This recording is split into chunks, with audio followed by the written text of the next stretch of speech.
So today I'm going to talk about intermediate generalizations at the UPC. There's an interesting Court of Appeals decision that has been recently issued, which from the German perspective, I find quite interesting.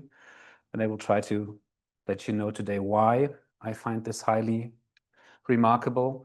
So generalizations in patent law are a thing that we as practitioners are facing on a daily basis. You as patent attorney, I think there's many attorneys at law here today, but also some patent attorneys.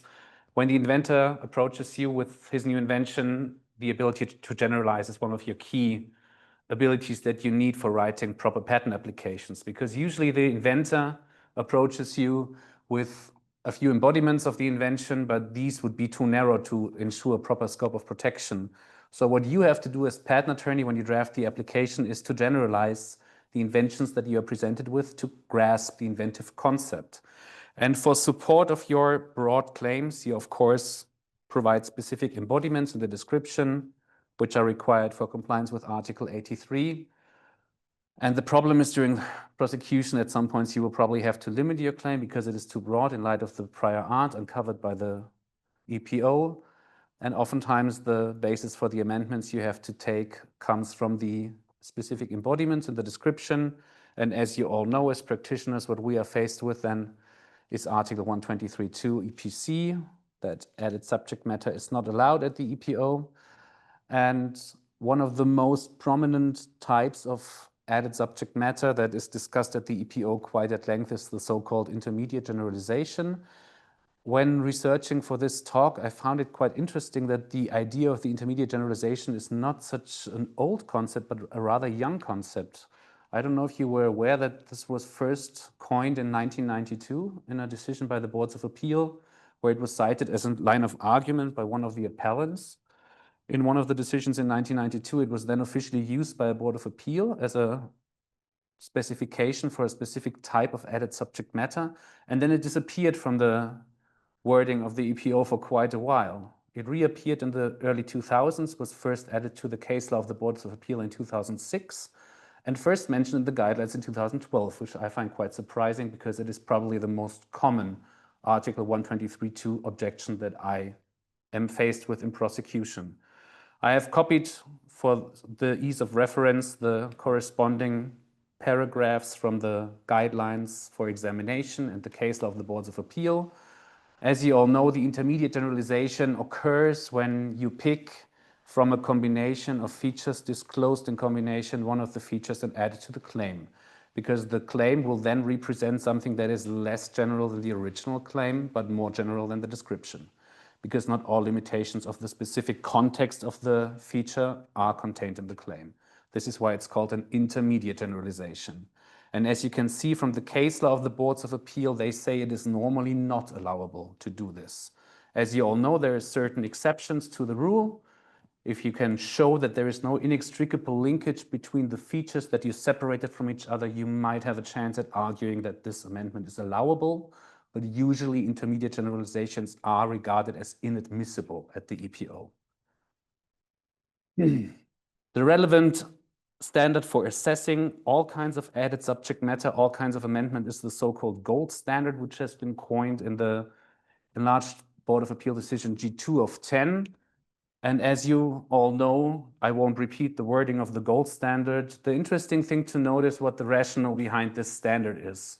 The rationale behind this very strict application of Article 123.2 has been coined in the decision G1 of 93. And this is worth noting, as you will see in a moment, because what the EPO laid down in this decision is the reason for applying a very strict standard to intermediate generalization is that an applicant should not be allowed to improve his position by giving him an unwarranted advantage, by broadening basically what you can convey as protection from your application. One of the main topics that the EPO had in mind was really the legal security of third parties vis-a-vis the applicant. So this is why the EPO follows a very restrictive approach. Why am I telling you all this? The reason is that now at the UPC, the question is we also adhere to the EPC, but the question is how strict do we handle this type of intermediate generalization? Is it handled as strictly as at the Board of Appeal, or will the UPC follow a different route? And for comparison, I would like to show you how intermediate generalizations are handled in Germany, because the Germans have a very distinctively different approach to the question of intermediate generalization. And the easiest way to show you is by way of an example. This is a recent case issued by the Supreme Court of Justice in Germany. This decision was referred to as Bausatz, in English, assembly kit. The invention pertained to an assembly kit to assemble an article shown in yellow. For the sake of completeness, this is a toilet, to a wall. And the kit contained, next to the article to be suspended, a fixing arrangement. And the fixing arrangement consisted of 4 different parts that are highlighted here in red, green, blue, and orange. You have a tube, which is simply put into the wall to form a fixation means for the article. Then you have a clamping sleeve shown in blue. This is just a hollow cylinder with a screw element. And the means of fixing is the following. You simply push the article towards the wall until the clamping sleeve protrudes over the tube, and then you have a little recess in the tube, and then you can pull the screw tight, and the article is suspended to the wall. The last part that I didn't mention now is the so-called pre-mounting housing shown in green. The pre-mounting housing is simply there to establish a contact between the blue element and the article before you attach the whole assembly to the wall. And what you see here is a shortened version of claim 1. This is the claim that was used in examination, and in the communication pursuant to Rule 71.3, the examiner added a feature. The examiner added the feature in order to introduce clarity, a functional feature. He said the pre-mounting housing has a function. The function is for producing contact between the sleeve and the article. That's the function of the pre-mounting housing. He wasn't convinced that without specifying this function, you have a full support by the description. And he took this feature almost verbatim from a paragraph of the description, which I highlighted here.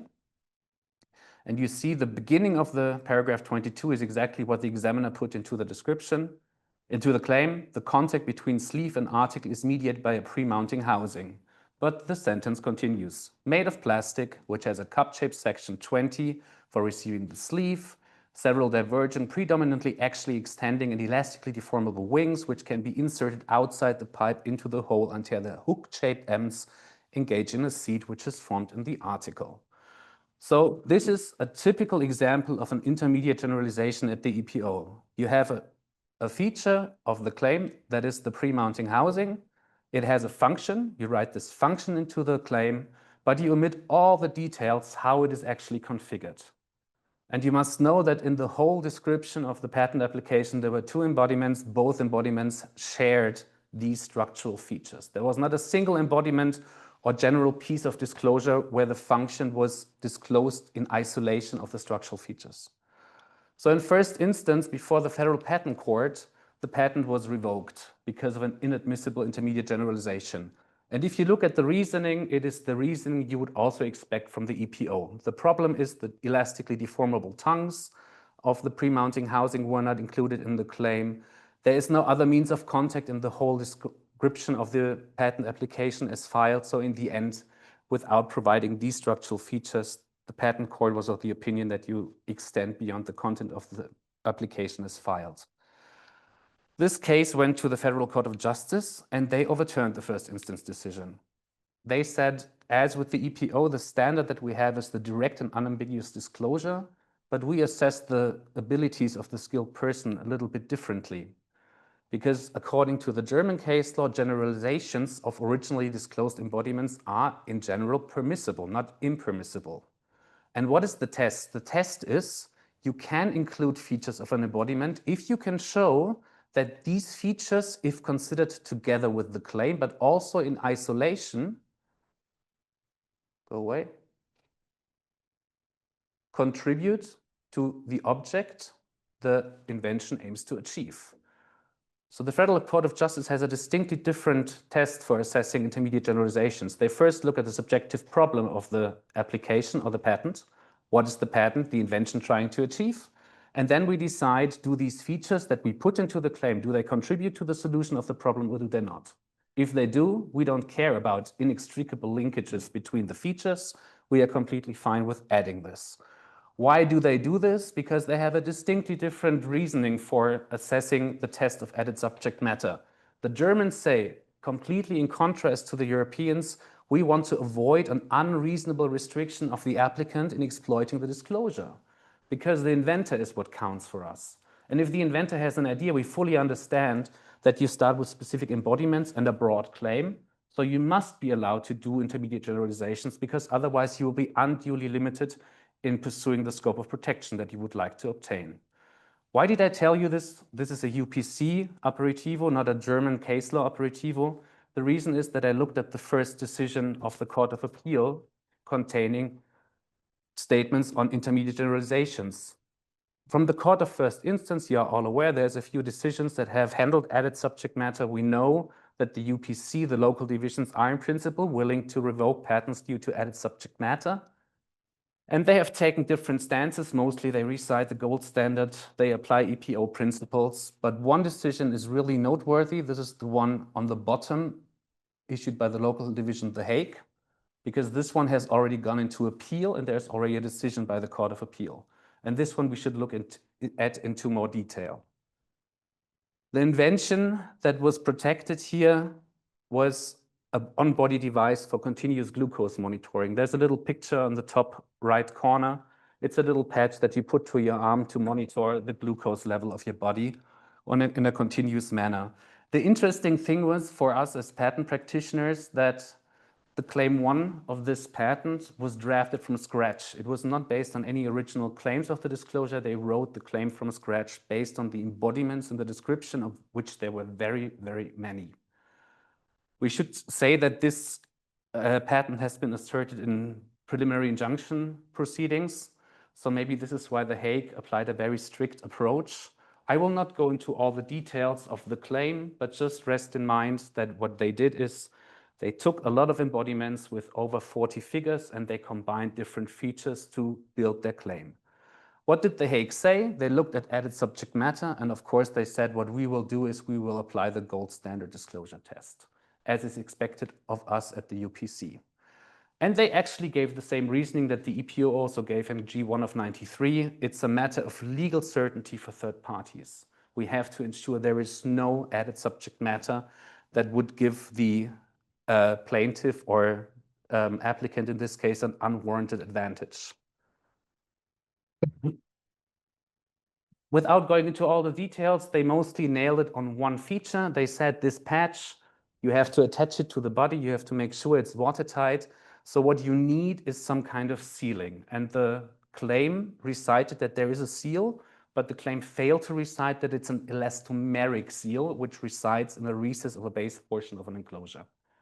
This feature was discussed in great detail, and then they applied the usual EPO standard. They said there is no structural and functional relationship that has been proven not to exist. So the patentee has failed to demonstrate the absence of such a link, and for this reason, we have an intermediate generalization. And what did the Court of Appeal do? They actually overturned the decision. They said there is no added subject matter. And this is at first glance surprising if you're used to the EPO standard. How did they actually argue? First, they recited the gold standard requirements, as you would expect of the Court of Appeal at the UPC, but they didn't call it gold standard. They simply put down all the requirements. Added matter exists, blah, blah, blah, directly and unambiguously, common general knowledge, objectively and relative to the date of filing, and so on. So typical gold standard discussion.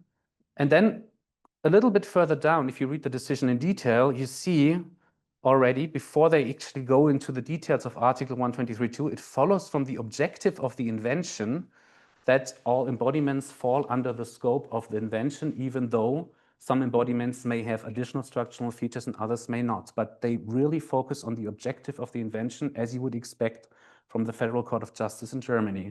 And this continues. They say, we look at the application as a whole. We don't dissect the application artificially into embodiments, but we look at the application as a whole. And if you go through all the embodiments, you can see that there is no particular guidance in terms of specific advantages or disadvantages on the various methods of sealing. the application is silent with regards to any advantages or disadvantages. So the person skilled in the art all of a sudden is able to abstract from the concrete embodiments, reading them all as a whole, to say which kind of sealing I use is not decisive for obtaining the technical teaching of the invention. And again, down here, the skilled person would not consider the use of elastomeric sealing necessary for achieving the overall aim and effect of the invention. So the reason that they didn't see an intermediate generalization is that they said it doesn't matter to achieve the object of the invention, whether it's elastomeric or made of another material. This is clear to the person skilled in the art, because they take into account what the invention tries to achieve. And have in mind, of course, we all know Judge Grabinski, who has served at the Federal Court of Justice for many years, is at the Court of Appeal. He was not involved in this decision, interestingly. No German was involved in this decision, but still there seems to be a certain distinct flavor, which reminds me a lot of the decisions that the Court of Justice in Germany would pay. So in summary, we know from first instance, added subject matter may become a problem at the UPC. Be aware. Both sides, the UPC and the technical boards of appeal, highlight the wish to harmonize their practice. We have also seen this in G1 of 24, where recent decisions of the UPC have explicitly been mentioned. So there is an attempt to really harmonize. And we have also seen that Court of First Instance and Court of Appeal do basically refer to the gold standard, or at least recite its principles. However, in my opinion, the Court of Appeal appears to adopt a different strategy than what you would expect from a technical board of appeal at the OPO. They have what I call a solution-oriented approach to the assessment of intermediate generalizations. They really take into account the problem underlying the invention to make the assessment. And for this reason, I think it is worthwhile to really try these arguments that you are used to from German practice at the UPC when you enter the appeal stage, because this decision at least gives me the impression that there might be something to be gained as patent applicant or patent proprietor.